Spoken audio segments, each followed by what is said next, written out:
we don't really have that availability of fresh produce or fresh meat from the store. We're kind of like, I guess, beavers, like, or, you know, other animals that kind of make a supply so that they have food to sustain themselves during the cold time of the year. We really rely on that sustainability, and it does give us a deeper respect for where we live and the natural life around us. Raven and I head out the road in search of berries, mushrooms, and maybe a duck or spruce hen. Instead, we find ourselves face to face. Is that a moose? Oh yeah. Guys, there's a moose. Get out. Hurry, there's moose.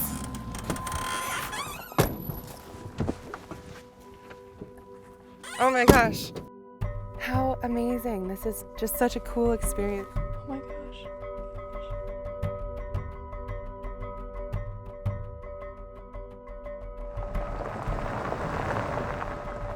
Where those tall spruces are, right where it kind of opens up, right there. He's gonna try and get a shot? Yeah. Oh my gosh. It's hunting exciting.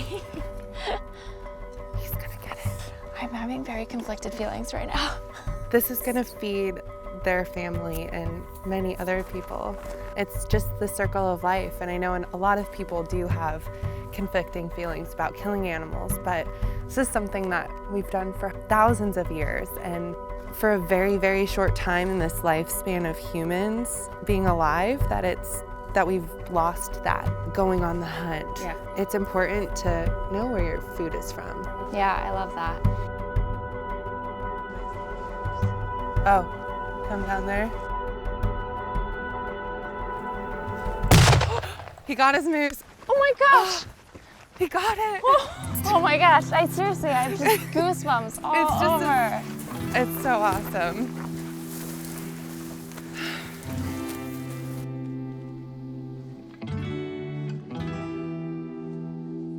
Yeah, wow. I am emotional. It's that beauty, sadness intersection, you know? I feel like, you know, if you are a meat eater, I think at least once in your life you need to witness something like this.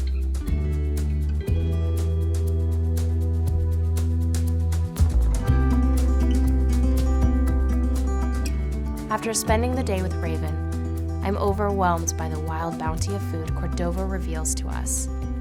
But I'm also reminded that I've yet to catch my salmon. Lucky for us, Nellie and Michael had a successful day fishing in their commercial boat. How are you? So this is the Pelican, huh? Yeah, we just got in from fishing. So is it the love of the fish or the love of fishing? I would have to say both. Yeah. Because the love of fishing is like getting to be outside and fresh air and all of that.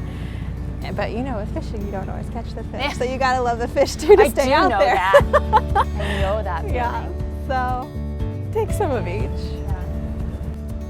I think one of the biggest things that we try to do on our boat is just handle each fish with care. And as soon as it comes out of the ocean, like, take the best care of it that we can. That was beautiful. Yeah, they're really incredible fish. All right, well, at least I touched a fish, but I'm still holding out hope that I'm gonna catch one. Good morning. How are you guys? Every fish that comes on the boat goes through my hands or Michael's hands, and then oftentimes after it goes and gets processed, we'll pick it up from the airport and then take it to the restaurant, and then everything is through us. That's why they taste so good. Now I get it. We try. So this is one that we save to eat at our feast. I'm just really excited to eat this. Is that bad? No. Is that bad? It's time! We have plucked fresh berries from bushes and scaled mountains for mushrooms. We've attempted to catch fish on a line, but caught them in a net instead. We even found ourselves on a moose hunt. All of that to say, I think we are ready to turn these incredible ingredients into a feast. I can think of no better way to honor these wild foods than to prepare them with care and gather around the table. For my first dish, I'm making moose meatballs with a low bush cranberry sauce and smoked cabbage. Just a couple days ago, this animal was living, breathing, and today that life joins us here. It's a conflict I don't take lightly, one that I don't often think about while I'm at the grocery store buying meat that no longer resembles the life it once was. I have a newfound respect for the life given to become food. The ground moose is mixed with crushed fennel seeds, onion, garlic, and rosemary. The sauce is made directly into the pan by adding our low bush cranberries, along with brown sugar, Chinese 5-spice, soy sauce, and vinegar, so you get a bit of sweetness, acidity, and a briny bite. Yeah, now we're cooking with fire. I add butter to the sauce because I just can't help myself.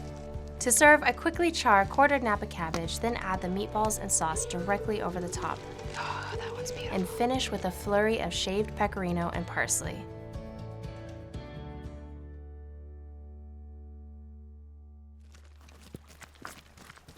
Hi, you guys! Welcome to the feast. Should we get cooking? Yeah. All right, let's go. Next, Raven and I make a wild berry cocktail with muddled wormwood. It starts with that herbal fragrance of the wormwood, which is a medicinal plant Raven found just nearby.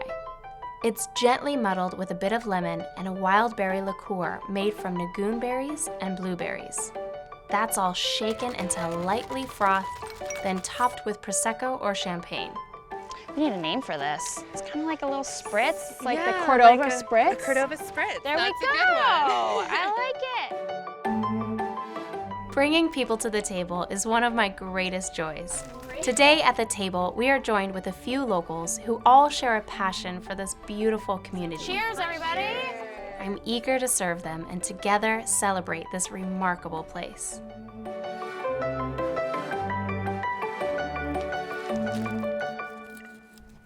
Nellie's expert hand fillets the salmon.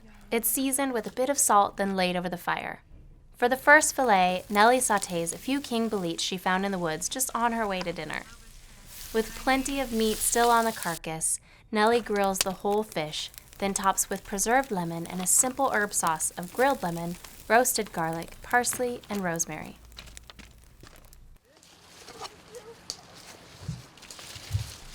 While Michael and I were fishing, not catching, Nellie prepared a previously frozen fillet with salt, brown sugar, and bourbon.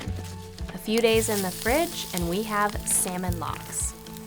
Fresh alder is perfect for smoking, so I lay a few wet branches onto the fire, then set the lox on top. Not enough to cook the fish, but just enough to impart a lovely smoky flavor. That gets thinly shaved and added to a salad of tomatoes, charred corn, basil, fresh horseradish, and a whipped shallot cream. This is my kind of salad.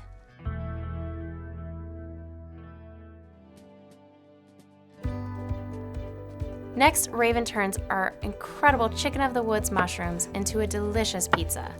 She starts by slowly cooking down the mushrooms, first in white wine, and then she adds butter, and they just soak it up. She's using these mushrooms to make a version of a barbecue chicken pizza with her own homemade barbecue sauce, jalapenos, red onion, fresh mozzarella, and Homegrown radish sprouts.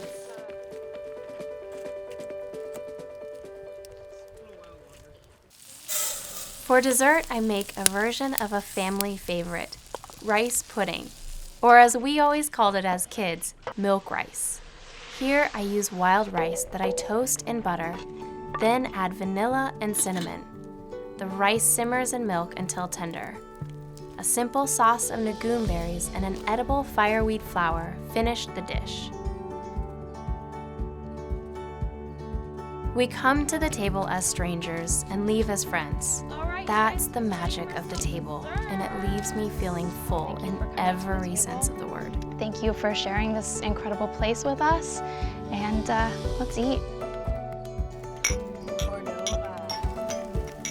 There really is no greater satisfaction than gathering your own food. Everything at the table feels like a gift.